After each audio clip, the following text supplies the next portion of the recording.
হর হর মহাদেব। আমি এখন কামরূপ আইল্যান্ডে আছি। যে কামরূপ সত্যযুগের আগে মহাদেবের 107 নম্বর পত্নী মা সতী যখন দেহত্যাগ করেছিলেন, দক্ষ যজ্ঞতে দেহত্যাগের সময় তার শরীর যখন খণ্ড খণ্ড বিষ্ণু করেছিলেন, তো খণ্ডের পরে মা জনিপীঠ কামাখ্যায় পড়েছিল। কামাখ্যার পড়ার পরে সতী যখন যখন মহাদেবের শরীরে কাঁধে নেই, তখন উনি এই স্থানে তপস্যায় বসেছিলেন।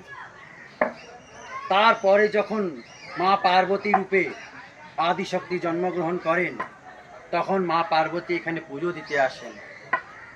আর কামদেব সেই সময় মহাদেবের ধ্যান ভঙ্গ করে কাম বাণ চালিয়েছিলেন। সেই কাম বাণ চালানোর সময় মহাদেবের তৃতীয় মিত্র অগ্নি থেকে কামদেব ভস্ম হয়। সেই কামদেব যেখানে ভস্ম হয়, এরই নাম কামরূপ। এই পুরো কামরূপ আর ওই কামাখ্যা, সেই হচ্ছে কামরূপ কামাখ্যা।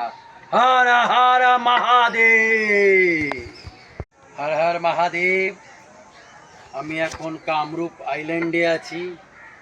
যে কামরূপ সত্যযুগের আগে মহাদেবের 107 নম্বর পত্নী মা সতী যখন দেহত্যাগ করেছিলেন, দক্ষ যজ্ঞতে দেহত্যাগের সময় তার শরীর যখন খণ্ড খণ্ড বিষ্ণু করেছিলেন, তো খণ্ডের পরে মা জনিপীঠ কামাখ্যায় পড়েছিল।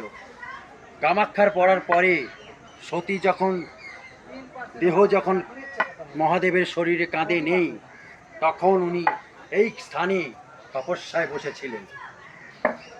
তারপরে যখন মা পার্বতী রূপে আদিশক্তি জন্মগ্রহণ করেন, তখন মা পার্বতী এখানে পুজো দিতে আসেন।